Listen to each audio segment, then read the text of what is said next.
We proceeded to the suspect's location in Crocodile Road, Sally's Village in Brakpan. 300 Pretorians then pushed the man into the second bedroom and closed the door behind them. I noticed 300 Pretorians, the suspect with a plastic bag with the two SAFS Brakpan members assisting him from the right-hand side of the double bed. And that person gets suffocated to the point that he talks or cannot breathe, no longer breathe. I asked whether a suspect talked, and DeAndre responded that he will never ever talk again.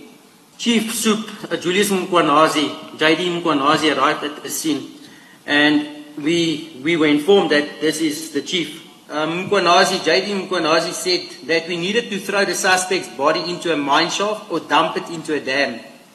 As he said this, he looked at me. I felt like I was being forced. At this stage, I felt that I was being outnumbered. DeAndre and Hanekom loaded the body onto my Ford Ranger. So literally just got the deceased by his feet, and I had to lift him over my shoulder. And that I was approximately 2 meters away from the dam, where I placed his feet into the water.